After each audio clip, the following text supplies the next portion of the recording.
Welcome to the Wits and Weights podcast for busy professionals who want to get strong and healthy with strength training and sustainable diet. I'm your host, Philip Pate, and in each episode, we'll examine strategies to help you achieve physical self-mastery through a healthy skepticism of the fitness industry and a commitment to consistent lifting and nutrition. Welcome to episode 13 of Wits and Weights. The last episode covered why gaining weight while training hard is an effective way to get lean by packing on muscle, increasing metabolism, and making it easier to lose fat later. Today, we're tackling the losing fat part of getting lean. If you haven't listened to episode 12, go back and do that first.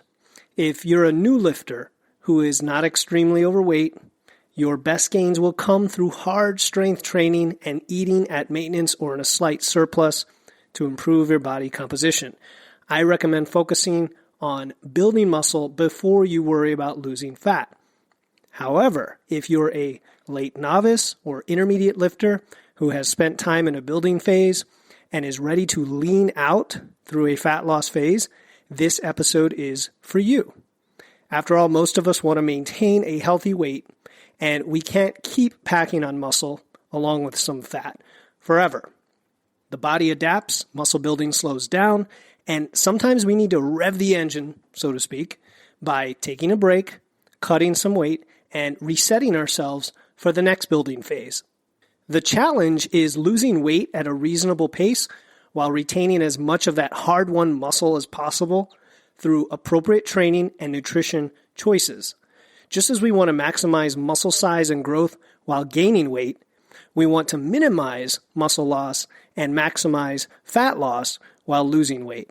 In this episode, I cover when it makes sense to enter a weight loss phase, how fast you should lose weight, training and diet strategies to retain as much muscle as possible, metabolic adaptation and taking diet breaks, listening to biofeedback, especially as you get really lean, and my recent successful 12-week weight loss phase and the current cut that I'm going through right now. The first thing I want to address is the question, when does it make sense to enter a weight loss phase? It seems obvious. Well, I just want to lose weight. Don't we all? And if you are skinny or average or slightly overweight, and you are a newer lifter, I would say you want to build first. If you're not extremely overweight and you're a newer lifter, work on building muscle. Don't worry about losing weight or losing fat. You could go on a maintenance diet for a while to try to get some body recomposition or go into a surplus. Doesn't really matter that much, but it is not the time to lose weight. If you are very overweight, then losing weight could be a good idea to prioritize over building muscle, even though you're going to continue lifting hard to, at the very least, preserve what muscle you have and still possibly engage in body recomposition, especially if you're newer. Where fat loss and weight loss makes complete sense is if you've been lifting for a little while, you're a late novice or an intermediate lifter or more advanced, and you have some amount of weight to lose. Then this episode and these strategies definitely apply to you. So then the question is, how fast and how much weight do you lose? First, let's talk about the goal weight. So I always recommend setting a target weight, not a body fat percentage target. And this is for a few reasons. A weight on the scale is objective. It's just a number, and you know when you get there. Body fat percentage, it would be objective if it could be measured objectively. But the problem is most forms of measurement have error, and unless you're very good with calipers or tracking really, really closely, which is definitely possible, and we've talked about doing that with tape measures and calipers, unless you're doing that, it's a much harder target to hit and to really know that you've gotten there. So you want to set a weight target to get down to. However, I wouldn't set a goal that's insanely low for a single phase. I'd go for no more than, say, 8 to 10% at one time, before you then might take a diet break or a maintenance break for a while, as long as a few months, and then continue if you have a lot of weight to lose. But if we take an example 200-pound male, I would target getting to no less than 180 pounds.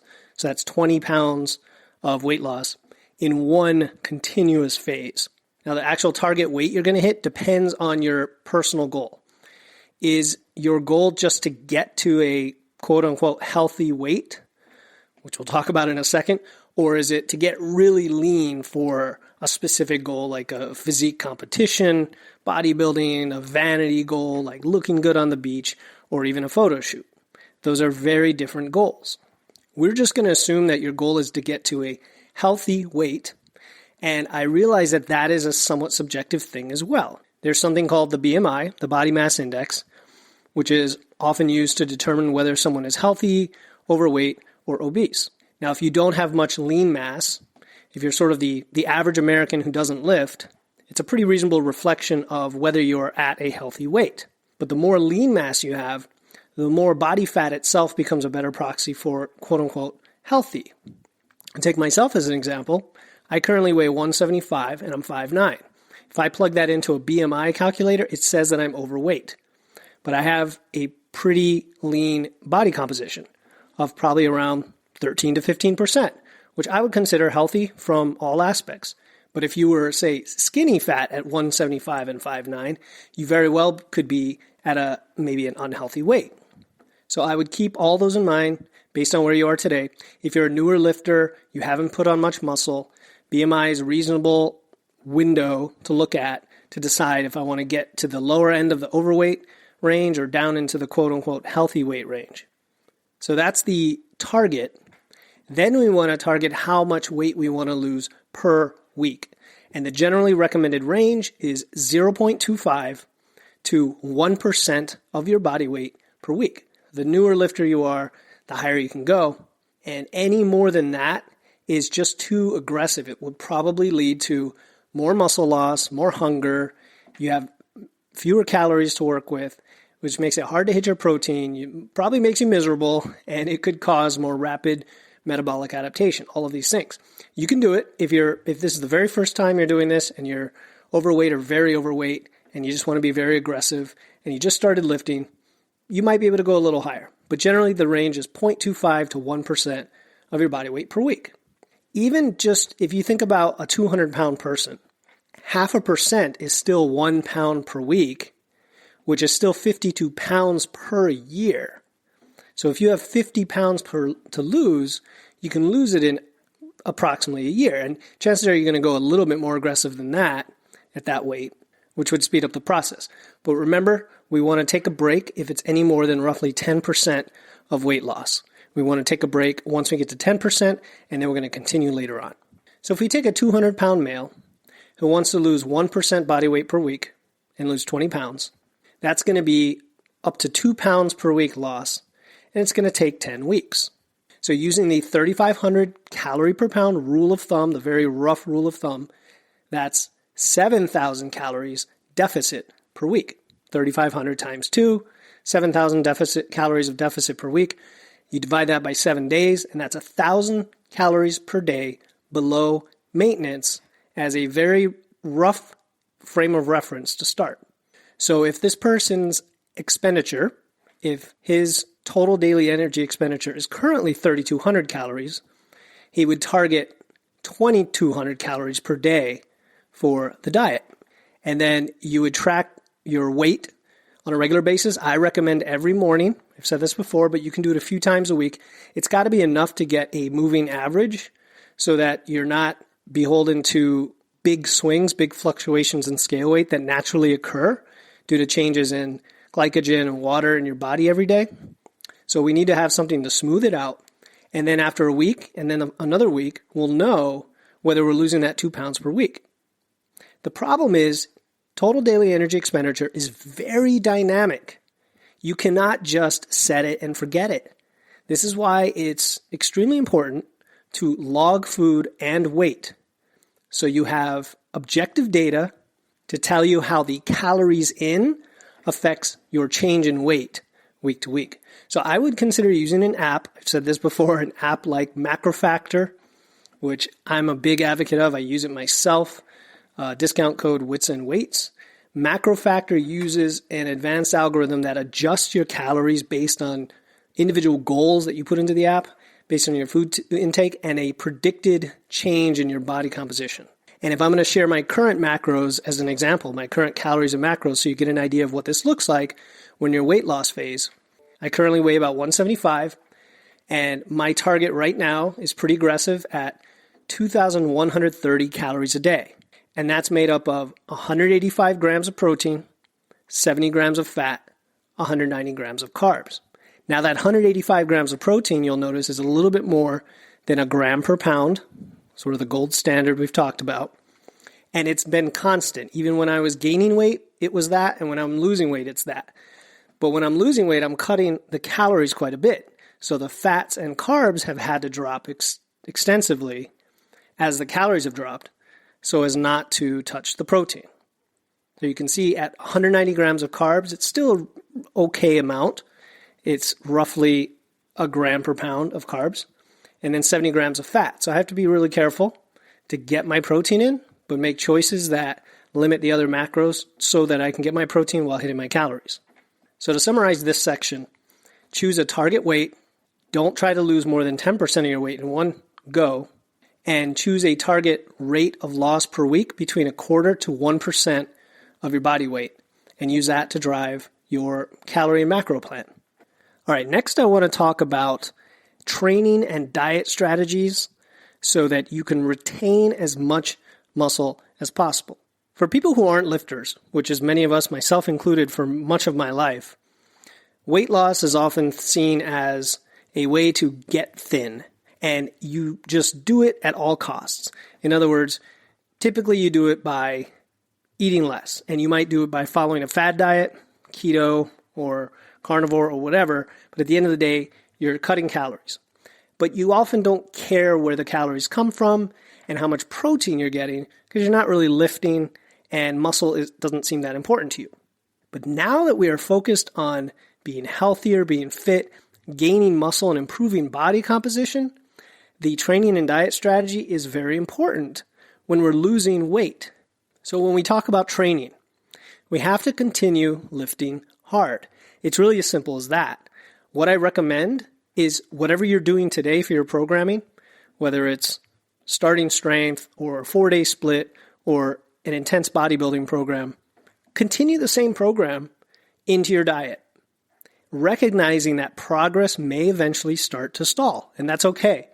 Because as we get deeper into our diet, we're going to lose strength and we may lose some muscle mass, and you're not going to have the same performance.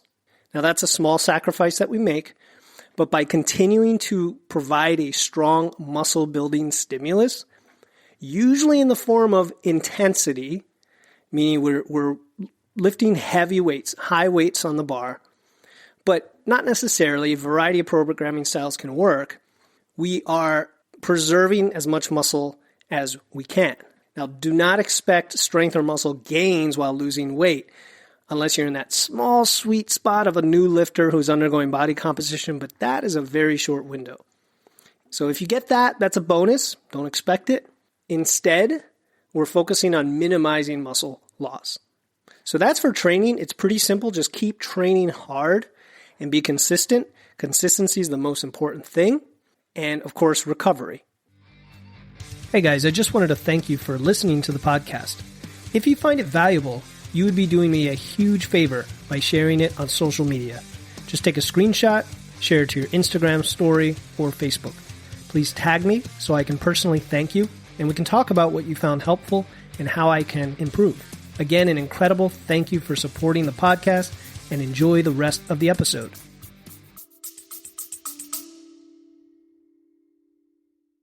Hey listeners, this is Philip Pape, and I'm excited to announce our upcoming, totally free 21-day challenge starting December 1st. It's called the Wits and Weights No Diet Holiday Body Recomp Challenge. This challenge is about learning how to achieve body recomposition. That's building muscle and losing fat at the same time without dieting or restriction throughout the holidays. I'll be giving you free videos, guides, and personalized coaching in a private group chat to help you enjoy the holidays while being satisfied and guilt-free.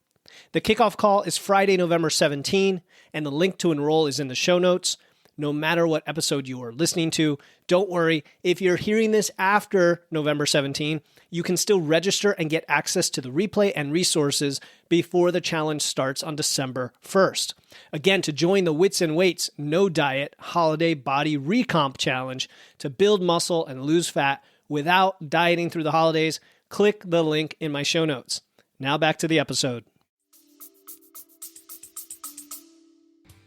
Now for diet, protein on a fat loss phase will be even more important than when we're gaining weight. And by more, I don't mean you're going to eat more protein, although some suggest that as a strategy.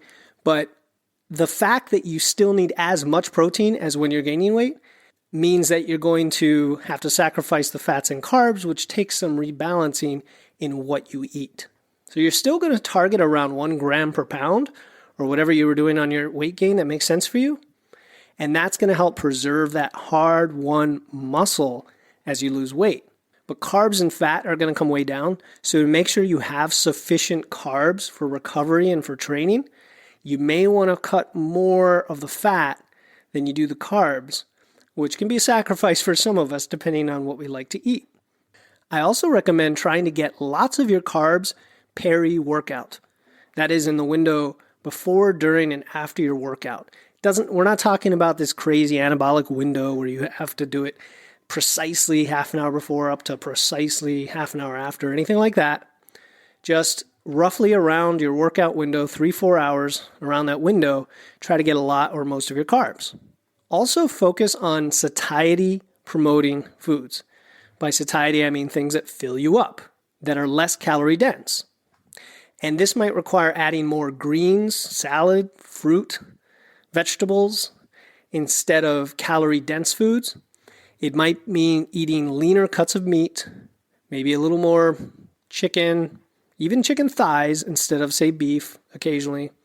Staying hydrated, drinking water can help you stave off hunger, fill you up. And maybe even spacing your meals in a way that minimizes hunger. I know when I was gaining weight, I could eat 6 times a day and each meal would have quite a few calories, and that was heaven. But when I'm losing weight, I need to be judicious about having, say, 4 strategic meals or even 3 meals with a strategic snack so that there's just enough time between meals where I can have a big meal but not get too hungry. And I would say that because protein, the need for protein is still high, think in your mind protein first when constructing your meals. So for example, if you want an afternoon snack, consider cottage cheese, which is pretty high in protein and moderate to low in fat and carbs, where on a bulk you might have had a bagel with cream cheese, more carb-centric. And if you're only going to have, say, 3 big meals, each meal has to have sufficient protein so that the total adds up to your needs. So if you're shooting for 180 grams of protein for the day, and you're going to have 3 meals, then that means an average of 60 grams of protein per meal, which is quite a bit. So this is where you might end up supplementing with the occasional protein shake. All right, so I want to talk now about this concept of metabolic adaptation and then what we can do about it if it becomes an issue for you. As you lose weight, your TDEE, total daily energy expenditure, will inevitably decline. It just will. The longer you go through a weight loss phase, it's going to start to drop for a number of reasons. Some of these include the fact that you simply weigh less. You're carrying less mass around, which reduces your BMR. You might see a natural reduction in NEAT, non-exercise activity thermogenesis, and that often comes with just being on a diet. You tend to move around less. You just don't have as much energy. You might have a reduction in EAT, exercise activity thermogenesis, because you simply can't train as hard. So when you're not performing as well in the gym, you're not burning as many calories. And also, finally, the body's stubborn desire to survive will cause you to conserve calories and adapt, so you don't starve. And the leaner you get, the more aggressive this quote-unquote metabolic adaptation might become. So it's very individual. Some people don't experience this until they're extremely lean, while others get hit right away as soon as they start going on a diet. And I've experienced both, in fact. It seems to change based on your individual circumstances at the time. Are you coming off of a big bulking phase, or are you coming off of maintenance? That might affect it. Have you been a lot more active for the past few months or not, versus a different time than you went on a weight loss phase? There are a lot of conditions that can change this. Now, one way to offset this reduction is to intentionally increase your activity, but you have to do it intelligently and strategically. So the best way to do this, in my opinion, this is just me, is low intensity cardio like walking. Walking especially, I've talked about the benefits before. It is low stress. It can be enjoyable, right? Especially if you go outside with fresh air and sunshine. It's spring now. It's almost going to be summer. I'm really looking forward to a lot of those outside walks. It doesn't interfere at all with your lifting. And in fact, it can have the opposite effect and improve your recovery, your mobility, your joint health. And of course, it's great for your cardiovascular health, your resting heart rate, and your overall markers of health. Now, you can also incorporate 2 or 3 moderate to high intensity cardio sessions throughout the week. Just don't overdo it, especially when you're losing weight, because your ability to lift hard and preserve muscle is still the priority, but a bit of extra cardio can increase your TDEE and give you a little more room to either eat more or increase your rate of weight loss without eating less. So, for example, a lot of bodybuilders, when they get deep into their cut, you see them trying to get a ton of steps, trying to get 20,000 steps a day, for example. And I'm not saying go that crazy, but if you can increase from what most people get today, which is like maybe 4,000 or 5,000 steps, and increase up to 10 or even 12 most days, you will see a big difference. It's going to add a few hundred calories to your metabolism every day, which gives you extra room in your diet. Now, the last thing related to this metabolic adaptation concept is the idea that as our body adapts, it gets harder and harder to lose weight. We have to reduce our calories more and more, and we're just kind of pushing against a wall. To break that wall, we can take a diet break. And a diet break is just a fancy term for eating at maintenance for a while. Maybe a few days to a few weeks. Could even be a few months if we're talking about a very, very long fat loss phase. And then you continue your diet. And there's some evidence that this could help your TDEE recover, restore your glycogen, your energy, give you a psychological break from the incessant deficit and the hunger from dieting. Now, this could slow down your diet a little bit, or it could give you a jump start that you need to continue. So I just suggest trying this out if you're on a longer, more aggressive diet to see if it helps you. All right, the next topic is biofeedback. As you lose more and more weight, your body's going to give you information through biofeedback. Things like hunger, fatigue, loss of strength when you train. All of these little things are clues to what's going on and hints that you may or may not need to adjust. Now, if you also take body measurements weekly, as I've recommended, you should see things like your waist circumference declining, and that's a good sign. That's a sign you're losing body fat. But you might also see a decline in your other measurements, like your chest, biceps, thighs, calves, etc. And that could indicate a combination of fat and muscle loss. Hopefully mostly fat if you're doing this right, but you can't know entirely.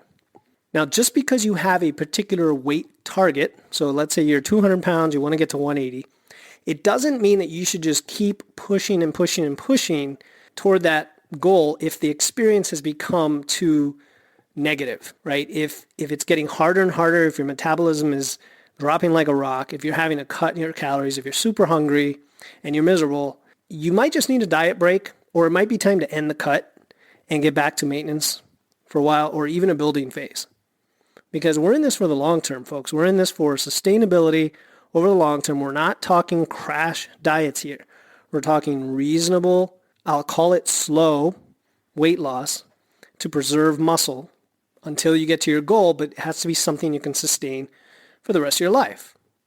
All right, the last thing I want to cover here is the 12-week cut that I went through last year, and then the cut that I'm undergoing currently, which is roughly an 18-week cut with some breaks.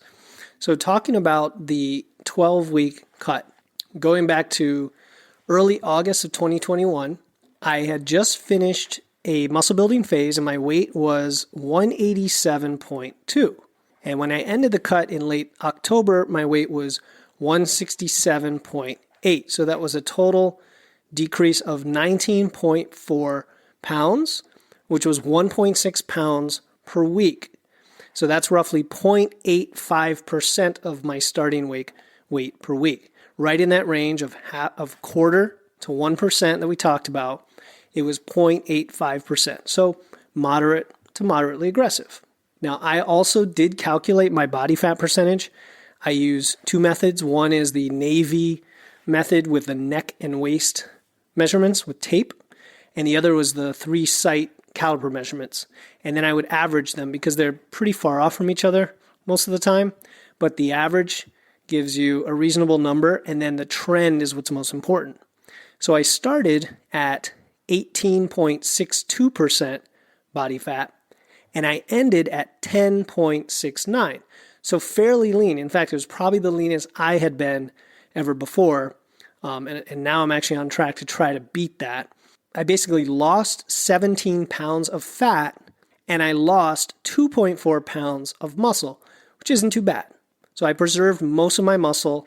I lost a little bit of lean mass, and not all that lean mass is necessarily muscle, but some of it is. Now, when I started my cut, I had a fairly moderate expenditure in the low to mid 2000s, and actually my expenditure increased somewhat during the cut, and then it leveled out. And what happened there is I had actually started this not long after recovering from surgery. So I was not coming off of a big muscle building phase immediately. I had actually taken quite a bit of a break and my metabolism had come down. So if anything, I was actually training more than before during this cut. So you see that everybody's situation is different and everybody's going to respond differently. What I did notice is that deep into the cut, the expenditure leveled out. My nutrition was around 2,200 calories. And the important thing here is, how did I know when the cut was ready to end? Because I did have a target in mind and I just met the target, but I could also tell I was ready to be done with this. First of all, the increased appetite, very common increased appetite and hunger. I definitely had a loss of muscle mass from my measurements, but definitely because of my loss of strength. So that was an objective way to measure that things had declined. My press and my bench press started to backslide. My squat was feeling super heavy. I think my deadlift stalled. Also, I'd spent 12 weeks in this cut, which was a nice duration, and the trend weight, sort of my average weight, fell below what was originally my goal of 170, and I was happy with that. So then I said, well, it's time to bulk again. Time to either go on maintenance and take a break or time to bulk again. That's what I did. And in the last episode 12, is where I talked about that recent building phase. But now I want to talk about my current cut because I think that's more representative of what a lot of people see after they've gone through a building phase. And for the current cut, my goal is more or less to get as lean as I've ever gotten before, just for fun to see if I can do it ahead of a big event on the beach with the family in June. And the summer months where you're going to be wearing shorts and sandals, all that kind of vanity thing that lots of us have. And the goal is to do that before I then go on a nice long building phase. So for this time around, because I have about 18 weeks to get it done, I could have taken a few different approaches. I could have just done a linear approach and just kind of timed it that way. But what I wanted to do instead, I wanted to be more aggressive at the beginning for about 8 or 9 weeks. So I'm targeting 1% per week for that. Then take a diet break for a week. Then go on a more moderate cut for about 6 weeks. And then go back onto maintenance for a couple weeks before the event. So I could sort of fill in with carbs, get my diet back up before I go on vacation and eat my heart out and not track and not care about how much I'm eating. So the first few weeks of the phase actually went really well. This is the aggressive 1% per week cut. My trend weight decreased from where I started around 182 and got down to 177 after about 3 weeks. So I was actually overshooting. Now, I ascribe that partially to coming off of a bulk, probably losing some of that water weight, that glycogen, as well as some fat. My body fat started to drop a bit from about 15 to about 13%. Now, initially, the scale weight didn't move very much during the first week or two, and then there was a big whoosh. And this is one of the things people experience. The whoosh for me was about 5 pounds from one day to the next. And this highlights the fact that scale weight is very volatile, and you can't necessarily trust it without smoothing it out by averaging the weight over time. My metabolism started to steadily decline from about 3,450 to a little over 3,000 calories. Kind of bottomed out, but it has since started to decline again. My macro plan, I think I mentioned earlier, is around 2130 calories now. After the first few weeks, it was up around 2,400. Now it's getting closer to 2,100, and that's because my metabolism has been declining. So my protein has stayed in the 180s, but the fat and the carbs have come quite a bit down as I've been cutting my deficit. I started at around 900 calorie deficit, and it's been dropping. I'm still lifting 6 days a week, trying to get about 12,000 steps a day. Maybe on the weekend I get half that, but on the weekdays with the treadmill and I take lunch walks when I can, I get the 12,000 steps. So the first 3 or 4 weeks of the cut were great. Then I started to see a big drop in my expenditure. And then I saw it climb again. And the problem was the weight started to stall. So I think the app was probably maybe overshooting or undershooting based on my inputs, because my metabolism is dropping, but I have a big fluctuation in activity some weeks. I'm lifting hard and my diet is changing. So all of these variables interacting together, I've seen my metabolism effectively decline to roughly where it was during my last cut. So that might just be more or less my set point for metabolism when I'm at roughly the same level of activity, which kind of makes sense, right? Just intuitively. The point is, it changes all the time, and you have to track food, you have to track weight if you're going to more precisely keep your calories where they need to be to stay at X pounds per week of reduction. For me, it's around 1.7, 1.8 pounds per week. And some weeks I don't lose any weight, and then other weeks I lose way more, and it kind of averages out. But if it's not hitting that target, then I'm going to adjust my calories accordingly. So I'm looking forward to a maintenance week pretty soon when I hit my interim target of 168. And then the plan is to kind of take a gradual glide path in less aggressively, hopefully allows my TDEE to recover, and then come in at around the low 160s. Now notice that I'm not targeting a specific body fat, but I know where I was last time at 170. So I'm going to be something more lean than that, below 170, and yet I also have about 5 pounds more muscle, some of which I'm also going to lose during the cut. So that's a lot of information I threw at you, a lot of lessons that I've learned, some tips and strategies that I hope will help you. It's all about losing weight so that you burn fat without losing muscle. You keep lifting hard, keep your protein high, follow some of these other basics, and then I hope you can take these, apply them to your own situation as you strive for a better, healthier you for the long term. Thank you so much for joining me today. Before you go, I do have a quick favor to ask. If you enjoy the podcast, just let me know by leaving a review in Apple Podcasts. This will help others find the podcast in search results, which makes a huge difference. Thanks again for joining me, your host, Philip Pape, in this episode of Wits and Weights. I'll see you next time, and stay strong.